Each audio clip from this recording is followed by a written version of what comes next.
history buffs and welcome back to the channel. We have finally made it. We're about to start our exploration into King Henry VIII's sixth and final wife. The wedding of Katherine Parr and Henry VIII must have been a small, intimate affair, as the Queen's privy closet or lady chapel, a room I have been in several times, is quite literally a closet. It's about 10 by 14 metres. If you go to Hampton Court, the Queen's closet is the small room with the two pews and cushions. The ceremony was presided over by Thomas Cranmer, the Archbishop of Canterbury. Unfortunately, there is no record what time the ceremony took place or what Catherine was even wearing, unlike some of his previous marriages.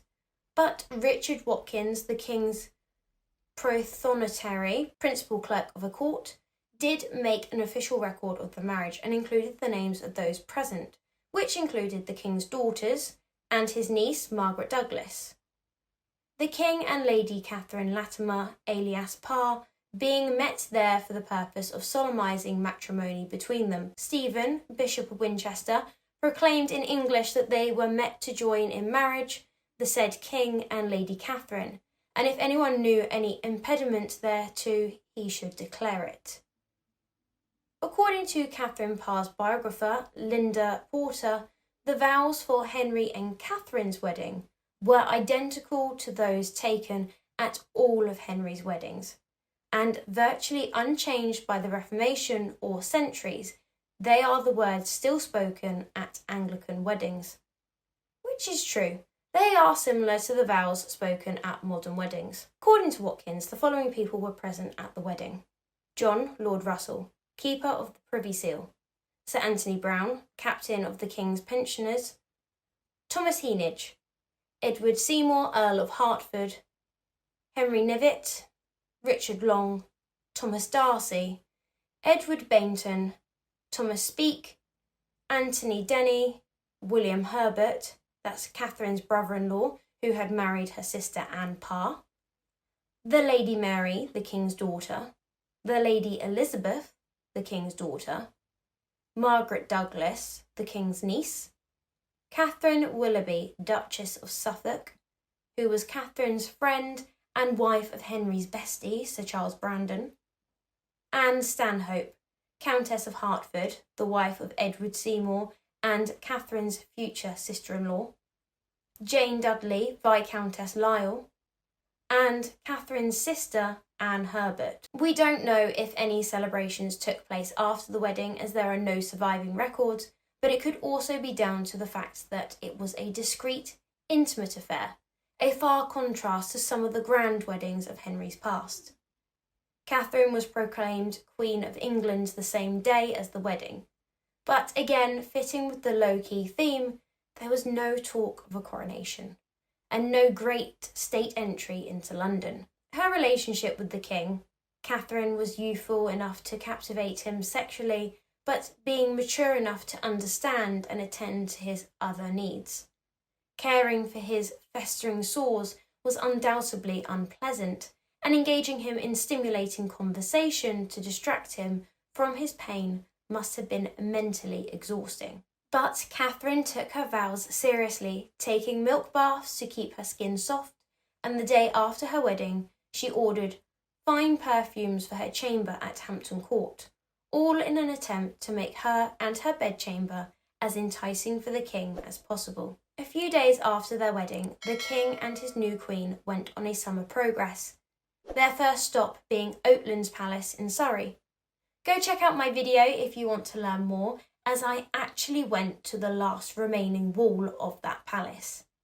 It would be here at Oatlands that Catherine wrote to her brother William, "It having pleased God to incline the king to take her as his wife, which is the greatest joy and comfort that could happen to her, she informs her brother of it, as the person who has most cause to rejoice thereat, and requires him to let her sometimes hear of his health, as friendly as if she had not been called to this honour. Given at my Lord's Manor of Oatlands, 20th of July. Catherine, who was already a stepmother from a previous marriage, was concerned to learn that her new stepchildren, the Prince Edward and the ladies Mary and Elizabeth, rarely saw their father and lived so far away from court. So, with the king's permission, of course, she wrote to all three of her new stepchildren and invited them to come visit at court. Catherine recognised that they were lacking a warm maternal figure in their lives, which arguably had been provided to the younger children by their eldest sibling, Mary herself, who was now approaching 30. But nonetheless, she took an interest in their well-being, and for Edward and Elizabeth, their education, by essentially marking their homework, or in Mary's case, sending a court musician to perform for her. Mary enjoyed being back at court, and due to her and Catherine being of a similar age, became great friends. Catherine gave Mary all the respect of a princess, and they became quite close, sharing similar interests. Except religion. True. Elizabeth, who was yet to experience a stable mother figure, practically jumped at the chance when Catherine reached out. She thanked Catherine for her kindness, for which she felt she did not deserve. Eager to please, Elizabeth promised Catherine that she would be obedient and respectful to her new mother. I await with much impatience the orders of the king, my father, for the accomplishment of the happiness for which I sigh, and I remain with much submission, Your Majesty's very dear Elizabeth. It wasn't long till Elizabeth joined her sister Mary at court. Catherine's influence also helped ease the tensions between the king and his youngest daughter, who had never felt comfortable in her presence, probably because she had inherited much of her mother's personality and charm, a woman that he wanted to forget. But thanks to Catherine, Henry's opinion towards Elizabeth softened. Edward, on the other hand, well, he wasn't at court as often as his sisters, mainly because Henry was petrified that his only male heir might catch a disease. Edward still felt Catherine's presence, even if it was from far away. She still oversaw his education and progress, and even the callous young prince would come to love his stepmother. Building a good relationship with all three royal children was undoubtedly important. But Catherine's main focus was on the king himself. Henry was not just an overweight tyrant. He was a lonely and unhappy man following the disastrous marriage to the naive Catherine Howard. Katherine Parr recognised his need for love and attention. The circumstances allowed her to quickly establish herself as a significant influence in his life, as the plague kept them outside the capital and in each other's company for 6 months. This created an ideal foundation for their relationship. As a result, the king lavished her with jewels and fine clothing, and entrusted her with the regency while he fought the French in 1544, and he hoped to have children with her. Thanks to Catherine's intervention and her ability to repair and rebuild the relationship between her husband and her stepchildren, a few months later, on the 7th of February 1544, a new Act of Succession was passed. This Act of Succession brought Mary and Elizabeth back into the line of succession behind their brother Edward, and any issue that Catherine and Henry would produce. Good luck with that. It also stated, which, if I was Catherine, would sound a few alarm bells, the children the king might have by other queens. Other queens? I'd be like, sorry, where do you think I'm going? That summer, Henry went on campaign in France, and on the 7th of July, he announced that his beloved wife would be regent in his absence, an honour that only one of his other wives held, Catherine of Aragon. With the king gone, Catherine took the opportunity to provide a stable family unit for her children and called them to Hampton Court Palace. As regent, her duties meant that she met daily with her advisors, acted politically, signed documents, and gave orders on behalf of her husband, the king. And Catherine proved, even if only for a short spell, that a woman could rule effectively. She was also, probably, using this time to effectively lay the groundwork for her being on her stepson's Regency Council when the time came. Catherine would have known the state of Henry's health from her time nursing him, and she would have known that his time was limited. And if Edward has had a say, she may have been on the council, as he did see her as his mother.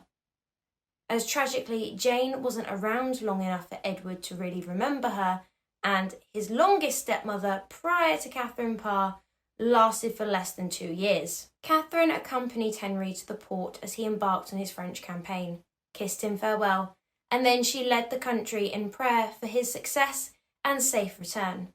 This prayer was written by Catherine herself, and was to be read in churches up and down the country.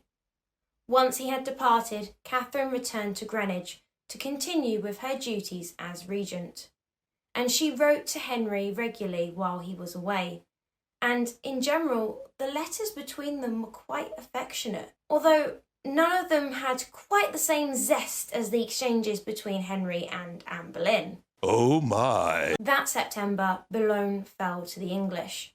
The Imperial Ambassador Eustace Chapuis noted, "I never in my life saw the king so joyful and in such good spirits and so elated." Clearly, the campaign had bolstered Henry's mood. Nothing like a bit of war to cheer you up, eh? Back at home, there had been another outbreak of plague, so Catherine and her Tudor children had been staying with the Countess of Rutland at Oakham. On the 19th of September, days after Henry's victory in France, Catherine ordered a general thanksgiving to take place up and down the country in gratitude for the king's successes.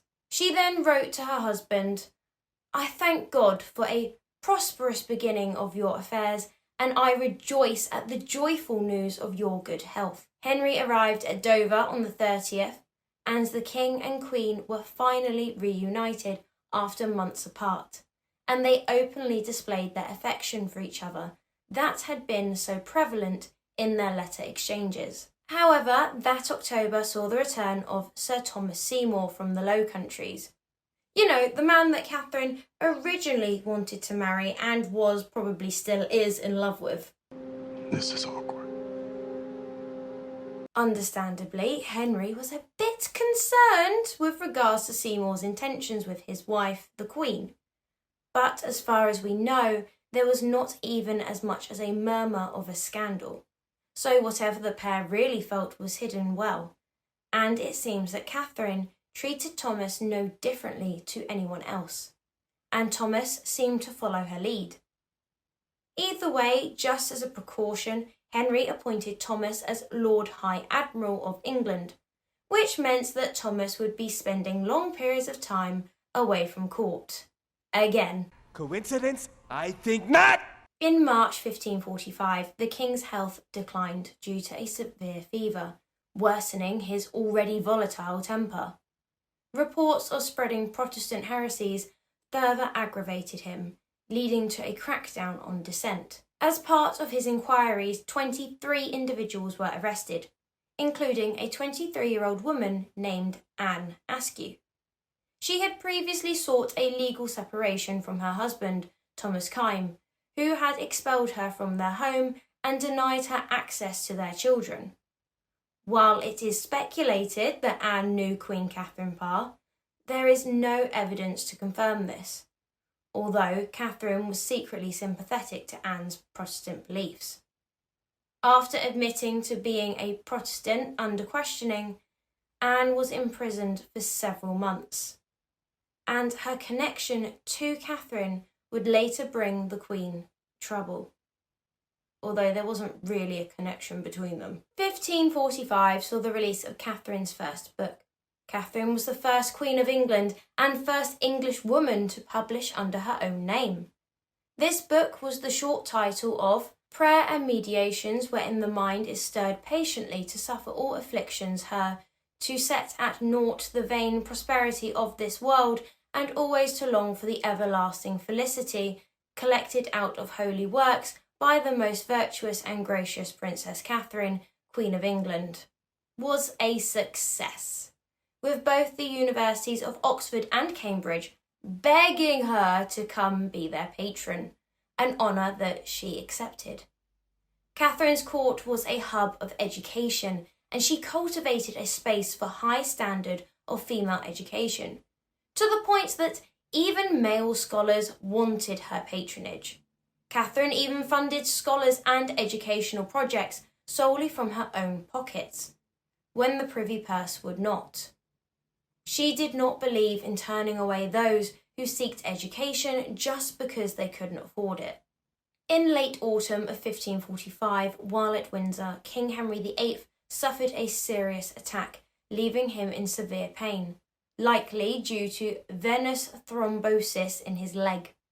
On Christmas Eve, the new Spanish ambassador, Francois van der Delft, as Chapuis had retired and returned home, reported that Henry was so unwell that, given his age and corpulence, fears are entertained for his survival.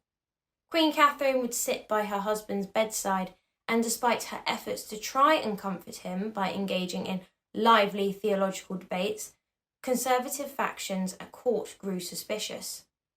They believed Catherine, influenced by Protestant sympathisers, namely the Seymour brothers, which of course includes Thomas, who we have spoken about in length, and the Duchess of Suffolk, Lady Hertford and Lady Dudley, who were in her household, and that they, through the Queen, might be trying to convert the King.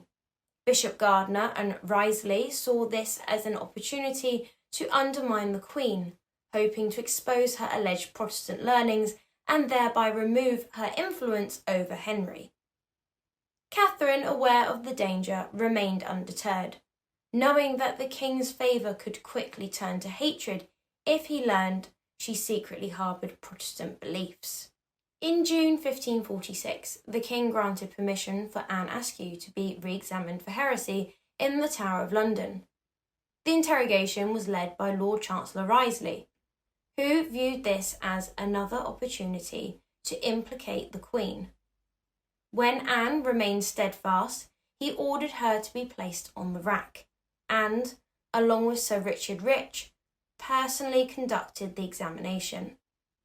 Anne later dictated an account of the events in which she recounted being questioned about her knowledge of the beliefs held by the ladies of the Queen's household. She responded that she knew nothing. It was suggested that she had received gifts from these ladies, but she denied this. For her defiance, she was subjected to prolonged torture on the rack, but bravely refused to cry out. When she fainted from the pain, the Lord Chancellor himself revived her and, with Rich's assistance, turned the wheels of the rack. Afterwards, Anne's shattered body was left on the cold floor as Wriothesley continued to question her for another 2 hours about her heresy and any potential involvement with the royal household. His efforts were futile. Anne steadfastly refused to renounce her Protestant faith and could not or would not implicate anyone close to the Queen. There is no contemporary evidence to suggest that the Queen had any connection with Anne Askew. The only sources for this claim date from the Elizabethan era, but the incident was enough to alert Catherine to the fact that her enemies were ready to strike. Anne was sentenced to death and was burnt at the stake on the 16th of July, 1546. Boy, that escalated quickly. If Katherine Parr was distressed by Anne Askew's death, she dared not reveal it. Like others, she was horrified to learn that Anne had to be carried to her execution, as her legs were rendered useless from the torture. However, Catherine kept her feelings hidden, aware that if her enemies discovered she shared Anne's beliefs, she might also face execution. And on that note, that's where I'm going to leave today's video. I hope you guys enjoyed today's video. If you did, please make sure you leave a like and subscribe, and make sure you turn that notification bell on so that you never miss a video.